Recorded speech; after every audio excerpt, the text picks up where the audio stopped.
Hello friends, मेरा यानी मौलिक चौकसी का श्रीजी कंस्ट्रक्शन की ओर से प्रेम भरा नमस्कार।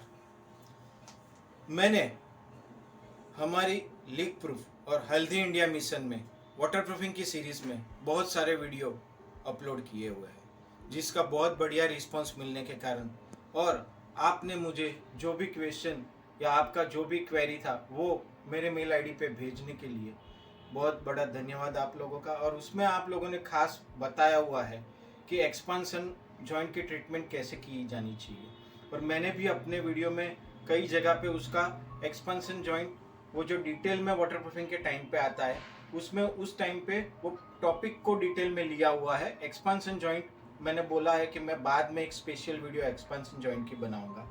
तो आज आप लोगों के लिए और ये इंडस्ट्री में जो लीक प्रूफ इंडिया जो हमारा मिशन है, हेल्दी और लीक प्रूफ इंडिया मिशन के लिए, और सबसे ज़्यादा ये बहुत क्रिटिकल प्रॉब्लम है, बर्निंग इश्यू है, तो उसके लिए आज मैं मेरी ये वीडियो एक्सपांसन जॉइंट ट्रीटमेंट के लिए बना रहा हूँ। So please be with us and listen carefully. और आपका कोई भी क्वेरी हो तो आप मेरी यूट्यूब चैनल श्रीजी कंस्ट्रक्शन पे क्वेरी भेज सकते हैं। आप जो भी पूछना चाहते हैं वो मेरा WhatsApp number as well as मेरा सेल नंबर 9824505181 या मेरा ईमेल आईडी है info@srijiwaterproofing.com, या फिर आप मेरी वेबसाइट पे www.srijiwaterproofing.com पे आप भेज सकते हैं। इसके लिए वाटरप्रूफिंग में एक्सपांसन जॉइंट जहाँ जहाँ बिल्डिंग बड़ी होती है और स्ट्रक्चरल रिक्वायरमेंट के हिसाब से, एज वेल एज मैं आपको अच्छी तरह से थियोरेटिकली समझाऊं तो एक्सपांसन जॉइंट ट्रीटमेंट क्यों ज़रूरी है, क्योंकि टेम्परेचर चेंजेस के हिसाब से जो भी एक्सपांसन थर्मल मूवमेंट होती है उसके हिसाब से, उसके लिए एज वेल एज स्वे कॉज बाय विंड के हिसाब से जो भी थ्रस्ट आते हैं उसमें जो मूवमेंट बिल्डिंग की आती है, और सेस्मिक इवेंट्स की वजह से कुछ भी हो तो वो आरसीसी और फ्रेम स्ट्रक्चर में, ब्रिक मेसनरी स्ट्रक्चर में कोई भी कंपोनेंट होमोजीनियस नहीं होता है, एक दूसरे के साथ जुड़े हुए होते हैं। तो उसके लिए एक्सपांसन जॉइंट की ट्रीटमेंट जरूरी है। वो क्रिटिकल क्यों है? क्योंकि ज्यादातर देखा गया है एक्सपीरियंस के हिसाब से, एज वेल एज आप अपना आसपास के माहौल के malls, residential area, commercial area, सब इंफ्रास्ट्रक्चर देखोगे तो जहां जहां लीकेज होगा तो ज्यादा से ज्यादा चांसेस ऐसा होगा कि एक्सपांसन जॉइंट में से लीकेज होगा। ऐसा कहा जाता है कि 10 में से 9 जगह पे एक्सपांसन जॉइंट में लीक होता है। क्यों? क्योंकि उसकी सिस्टम बहुत टिपिकल है, सिंपलेस्ट है, पर वो थरो सिस्टम किसी भी कारण हो नहीं पाती है। तो उसके लिए क्या करना चाहिए? जैसे कोई ये स्लैब है, आप समझ सकते हो, ये कोई आरसीसी स्लैब है, नीचे आरसीसी बीम है, तो ये इसके बीच में ये एक्सपांसन जॉइंट है। ये एक्सपांसन जॉइंट आप ऐसा कह सकते हो कि ये जो एक्सपांसन जॉइंट है, समझो उसकी विड्थ W है। ये एक्सपांसन जॉइंट में हमें सबसे पहले उसका क्लीनिंग कर देना चाहिए। क्लीनिंग और एज को रिपेयरिंग कर देना चाहिए, क्योंकि अगर समझो W विड्थ का एक्सपांसन जॉइंट है तो at the time of construction वो W मेंटेन नहीं रहेगा, उसमें गैप होगा और कम भी हो सकता है कई जगह पे। तो उसको अच्छी तरह से ग्राइंडिंग करके, क्लीनिंग करके, और सीमेंट बेस या फिर एपॉक्सी बेस मटेरियल से उसको उसकी एज सही बना देनी चाहिए कि जिससे एक्सपांसन जॉइंट का विड्थ बरकरार रहे और सही हो जाए, जिसके ऊपर हम अच्छी तरह से ट्रीटमेंट कर पाए। उसके बाद आप उसमें कोई बेकर रोड डाल सकते हो या फिर फिलर बोर्ड डाल सकते हो। बेकर रोड थोड़ा कॉमर्शियल मटेरियल है, आप अच्छा वाला यूज करना चाहो तो जैसे एग्जांपल के तौर पे सुप्रीम के ड्यूराबोर्ड 100 HD 100 आप लगा सकते हो। ये आप जो भी साइज में आता है और आपका एक्सपांसन जॉइंट जिस हिसाब से है उस हिसाब से आप उसको कट करके लगा सकते हो। उसके बाद आप वो एक्सपांसन जॉइंट में ये आपने बेकर रोड डाल दिया या फिर फिलर बोर्ड डाल दिया, ये समझो कि आपका बेकर रोड है या फिर फिलर बोर्ड है। अभी फिलर बोर्ड डालने के बाद उसके ऊपर आप फुल प्रूफ सिस्टम करना चाहते हो तो आप उसके ऊपर सीलेंट भर दो, PU सीलेंट। पीयू सीलेंट, जैसे कोई ब्रांड का ये पीयू सीलेंट है, ये पीयू सीलेंट आप गन ग्रेड के हिसाब से ऐसे भर सकते हो। इसके ये सोसेज इसमें डाल के वो एक्सपांशन जॉइंट में आप भर सकते हो। वो भर जाने के बाद उसके ऊपर आप जो भी जॉइंट है इसमें अगर कॉमर्शियल एस्पेक्ट है तो आप पॉलीसल्फाइड सीलेंट भर सकते हो। वो गन ग्रेड में आता है या पोरिंग ग्रेड में आता है। आइडियली ऐसा कहा जाता है कि जहां तक हो सके वहां तक पॉलीसल्फाइड सीलेंट आप कंस्ट्रक्शन जॉइंट में यूज करिए, ना कि एक्सपांशन जॉइंट में। अभी ये हो जाने के बाद आपको क्या करना है कि ये पीयू सीलेंट के ऊपर आपको जो भी tap joint system, expansion joint की जो टैप लगानी है, उससे पहले उसका एपॉक्सी एडेसिव सरफेस पे लगाना है। वो लगाने के बाद आप उसके ऊपर टैप लगा सकते हो। टैप लगाने के बाद फिर से आपको टैप कई तरह की होती है, पीपी लाइनर होती है, टीपी होती है, एनबी रबर बेस भी होती है।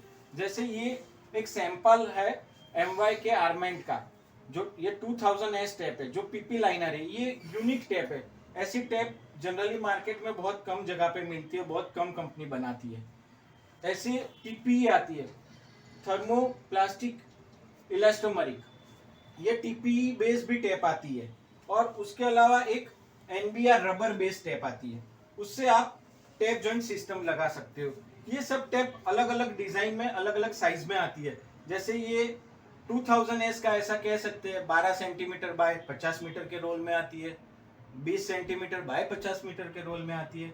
और बड़ा एक्सपांशन जॉइंट हो तो 1 मीटर बाय 20 मीटर के रोल में आती है। ऐसे ही टीपी और एनबीआर अलग अलग कंपनियों में अलग अलग साइज में आती है। तो ये आपने टैप लगा दिया, टैप लगा दिया सीलेंट के ऊपर कोट करके, एडेसिव का कोट करके, यहाँ सरफेस पे, मदर सरफेस पे टैप लगा दिया। फिर टैप के पहले उस जगह पे आप जहां भी हो सके वहां आप ये एब्रो टैप लगा दीजिए, जिससे आपका काम एकदम फिनिशिंग वाला दिखे। उसके बाद आप उसके ऊपर आप क्या करोगे कि फिर से वो एडेसिव वाला कोट लगाओगे, और वो कोट के आसपास के गैप में भी आप एब्रो टैप लगाओगे, और जहां बीच में एक्सपांशन जॉइंट है वहां भी एब्रो टैप लगाओगे, कि जिससे एक्सपांशन जॉइंट वाला पोर्शन हमेशा आपका कोटिंग के बिगर का दिखे, माने विदाउट कोटिंग दिखे, जिससे उसका एक्सपांशन कॉन्ट्रैक्शन का मूवमेंट एज इट इज रहे, बरकरार रहे। अभी ये हो जाने के बाद हमें क्या करना चाहिए, ये मदर सरफेस पे हमने क्या किया, सबसे पहले बैकरोड या फिर फिलर बोर्ड लगा दिया, उसके ऊपर पीयू सीलेंट लगा दिया, और उसके ऊपर हमने टैप लगा दिया सिस्टम के हिसाब से। उसके बाद हम क्या करते हैं, अगर फिनिश लेवल फ्लोर एरिया है, ये हॉरिजॉन्टल जगह पे एक्सपांशन जॉइंट आता है या फिर कॉर्नर में, दोनों में एक ही चीज होती है। फिनिशिंग में जो भी आता है, ट्रिमिंग्स है, टाइलिंग है, स्टोन है, जो भी है, उसका उतना एक्सपांशन का पोर्शन वहीं पे रख के, माने खुला रख के, अपना जो भी फीलिंग करना है, जो भी फिनिशिंग आता है वो कर दिया, तो वो एरिया में सेम इसी तरह से हमको स्टेप 1 से लेके 6 तक की ये सब रिपीट करना है। मैंने फिलर बोर्ड फिर से डालना है, या बेकर रोड डालना है, पीयू सीलेंट डालना है, and then we have to go for the tap joint system. उसके ऊपर हमें मदर सरफेस पे, ये जो फाइनल हुआ फिनिश फ्लोर पे, उसके ऊपर हमें कवरिंग में इधर जीआई सीट या एल्यूमिनियम सीट या एसीपी सीट रखनी है, या फिर कहीं कोई फ्लोर पे बम्प आ रहा है या स्पीड ब्रेकर रखना है, तो एज पर द आर्किटेक्ट के रिक्वायरमेंट के हिसाब से आप वहाँ स्पीड ब्रेकर रख दो। उसके वो जो आप फिटिंग करोगे जीआई सीट का, एल्यूमिनियम सीट का, एसीपी सीट का, उसमें 2 जगह पे आपको स्क्रू से फिक्स करना है। एक जगह पे आपको स्क्रू को परमानेंटली फिक्स करना है, दूसरी जगह पे आपका होल बड़ा रहेगा, स्क्रू कम साइज का रहेगा, तो वो उसमें एक्सपांड या मूवमेंट उसकी हो सके, जिससे कभी भी मूवमेंट आई तो ये आपका फिक्स वाला स्क्रू वहीं के वहीं रहेगा, और मूवेबल वाला स्क्रू पे एक्सपांड कॉन्ट्रैक्ट रहेगा, एक्सपांशन कॉन्ट्रैक्शन बनता रहेगा, जिससे आपका पानी अंदर नहीं आएगा, और ये पूरी सिस्टम जिस हिसाब से एक्सपांशन या कॉन्ट्रैक्शन में फीलिंग करेगी, उस हिसाब से ये सिस्टम बरकरार रहेगी। अभी ये सब करने में अगर वर्टिकल साइड का जॉइंट है, तो वर्टिकल में सिर्फ हमको पूरी 1 से लेके 6 तक की सिस्टम बनानी और फिर उसको कवरिंग दे देना है GI seat, aluminium seat, ACP seat से। अगर हम जानकारी देना चाहे तो MY के सॉमबर्ग में ऐसा आर्मेंट में ये सिर्फ लेमैन के लिए और कॉन्ट्रैक्टर के लिए, PMC वालों के लिए बता रहे हैं कि ऐसा 2000S करके PP लाइनर वाला टैप आता है। ये 2000S का कोई सैंपल है। फिर आप TPE टैप ऐसे यूज कर सकते हो। ये भी 1 मीटर बाय 20 मीटर में आती है और अलग अलग कंपनियों में अलग अलग साइज में मिलती है। फिर आप सिका में कॉम्बी फ्लेक्स आते हैं। कैंपर बहुत बढ़िया कंपनी है, सिका में भी अच्छा है। MY का आर्मेंट इज एब्सोल्युटली नो डाउट। मपाई में भी TPE 170 है और चोगले में सीलिंग टैप करके आती है। BASF, फॉसरॉपर, मैनी मोर कंपनीज में बहुत सारी सेम इक्विवेलेंट प्रोडक्ट आती है। सबसे बड़ी चीज यही है कि बहुत सारी कंपनी बहुत बढ़िया मटेरियल बनाती है, पर अगर अनलेस एंड अदरवाइज हम लोग उसकी ट्रीटमेंट किस हिसाब से करनी चाहिए और वो थरो नहीं करेंगे तो बढ़िया मटेरियल हो जाने के बावजूद भी टेक्नो कॉमर्शियल एस्पेक्ट में हम सस्ता देखने जाएंगे या इकोनॉमिकल ऑप्शन में जाएंगे तो एक्सपेंशन जॉइंट 100% फेल होने के चांसेस है।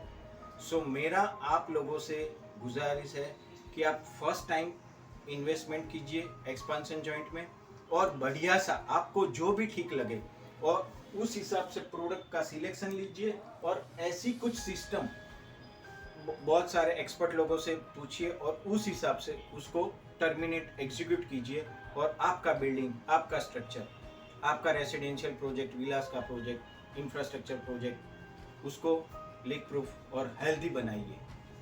अभी ये आपको इसके बारे में कुछ भी जानकारी चाहिए तो श्रीजी कंस्ट्रक्शन यूट्यूब चैनल पे आप आ सकते हैं और info@srijiwaterproofing.com पे आप मुझे ईमेल कर सकते हैं या फिर www.srijiwaterproofing.com पे मेरी वेबसाइट पे आप कुछ भी आपका कोई भी क्वेरी हो तो कह सकते हैं। Thanks a lot once again. धन्यवाद। खुश रहे, मस्त रहे, स्वस्थ रहे, पर अस्त व्यस्त न रहे। जय हिंद।